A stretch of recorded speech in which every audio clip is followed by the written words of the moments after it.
नमस्कार। An option पर एक बार फिर आप सबका स्वागत है।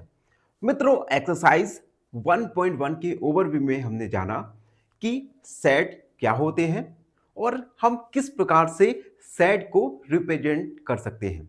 सेट को रिप्रेजेंट हम टू टाइप से कर सकते हैं। पहला, set builder form. Set builder form में हम एलिमेंट की क्वालिटी को लिखते हैं। और दूसरा, रोस्टर फॉर्म, जिसे हम टेबुलर फॉर्म भी कहते हैं। रोस्टर फॉर्म या टेबुलर फॉर्म में हम सेट में एलिमेंट्स या मेंबर को लिखते हैं। तो अब हम इस वीडियो में हम जानेंगे कि टाइप्स ऑफ सेट क्या है। टाइप्स ऑफ सेट में हम सबसे पहले जानेंगे एम्प्टी सेट, जिसे हम नल सेट भी कहते हैं। देखो, ए सेट हैविंग नो एलिमेंट, अगर किसी सेट में कोई भी एलिमेंट नहीं है तो हम उसे सेट को कहेंगे एम्प्टी सेट या नल सेट। सिंबल होता है एम्प्टी या नल सेट का, आप देख सकते हैं ये दोनों सिंबल हैं रिप्रेजेंट करने का एम्प्टी और नल सेट को। Example, natural numbers less than 1। अगर हमें नेचुरल नंबर लेस देन 1 का सेट लिखना होगा तो आपको पता है नेचुरल नंबर 1 से स्टार्ट होता है और 1 से छोटा कोई भी नेचुरल नंबर नहीं होगा। तो हमारा सेट हो जाएगा एम्प्टी सेट या नल सेट। उसके बाद सेकंड सेट आता है हमारा singleton set. A set having only one element, अगर किसी सेट में केवल एक एलिमेंट है तो हम उस सेट को कहेंगे सिंगलटन सेट। एग्जाम्पल के लिए देख सकते हैं, एक हमने सेट को यहां पर लिखा है जिसमें केवल एक ही एलिमेंट है ए, तो इस सेट को हम कहेंगे सिंगलटन सेट। उसके बाद तीसरा सेट आता है फाइनाइट सेट।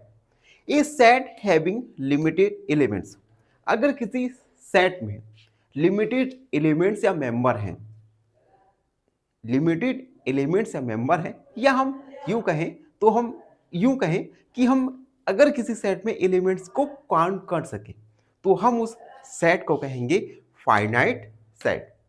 एग्जाम्पल देखो, 1 2 3 4, यहां पर जो नंबर ऑफ एलिमेंट्स हैं ये टोटल 4 हैं जिन्हें हम काउंट कर सकते हैं, या यूं कहें कि गिवन सेट में लिमिटेड एलिमेंट्स दिए गए हैं। और जब सेट में लिमिटेड एलिमेंट्स होते हैं तो हम उस सेट को कहते हैं फाइनाइट सेट। तो अभी तक हम जान चुके हैं एम्प्टी सेट, सिंगलटन सेट और फाइनाइट सेट। अब हम जानेंगे इनफाइनाइट सेट।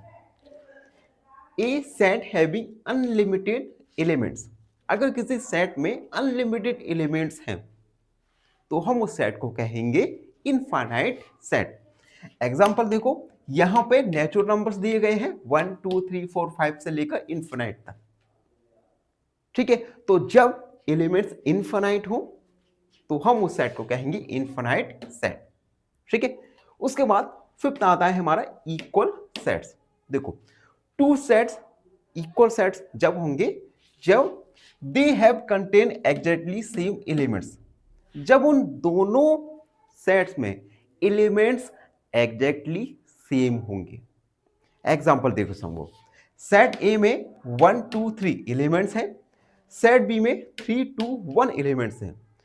दोनों ही सेट के एलिमेंट्स आप देख सकते हैं 1 2 3 1 2 3 हैं।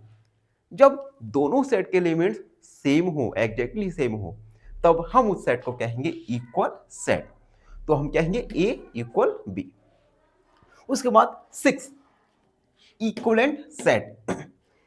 If two set having the same number of elements, देखो इक्वल सेट में क्या था, इक्वल सेट में दोनों ही एलिमेंट्स एग्जैक्टली, दोनों सेट के एलिमेंट्स एग्जैक्टली सेम होने चाहिए। लेकिन इक्विवेलेंट सेट में एग्जैक्टली सेम नहीं हो तब भी चलेगा, लेकिन नंबर ऑफ एलिमेंट्स दोनों सेट में इक्वल हो। एग्जांपल देके समझो, सेट ए में 1 2 3 3 एलिमेंट्स हैं, सेट बी में ए बी सी 3 एलिमेंट्स हैं। दोनों के एलिमेंट्स आप काउंट करो, सेट ए में 3 एलिमेंट्स, सेट बी में 3 एलिमेंट्स। यहां पर एलिमेंट्स एग्जैक्टली सेम नहीं है, लेकिन अगर हम एलिमेंट्स को काउंट करें तो नंबर ऑफ एलिमेंट्स दोनों ही सेट में सेम है, तो हम इस सेट को कहेंगे इक्विवेलेंट सेट। तो अब हम जान चुके हैं इनफाइनाइट सेट, इक्वल सेट और इक्विवेलेंट सेट के बारे में। तो हमने इस वीडियो में जाना टाइप्स ऑफ सेट के बारे में। आप देख सकते हैं number of types, empty, singleton, finite, infinite, equal और इक्विवेलेंट सेट। तो ये था एक्सरसाइज 1.2 का ओवरव्यू। आई होप आप सबको अच्छे से समझ आ गए होगा। अगर आपको फिर भी कोई डाउट है, कोई भी क्वेरी है, तो उसे कमेंट सेक्शन में लिख दीजिए, हमसे जुड़िए। और प्लीज़ एन ऑप्शन को सब्सक्राइब करना ना भूलें। धन्यवाद, हमेशा प्रसन्न रहें। फाइनली एक क्वेश्चन पूछूंगा आपसे। क्वेश्चन है, a set having infinitely many elements is called. Option A infinite set, option B universal set या ऑप्शन सी इक्वल सेट। इस क्वेश्चन का आंसर कमेंट सेक्शन में जरूर लिखिए। बने रहिए हमारे साथ एन ऑप्शन पर। धन्यवाद।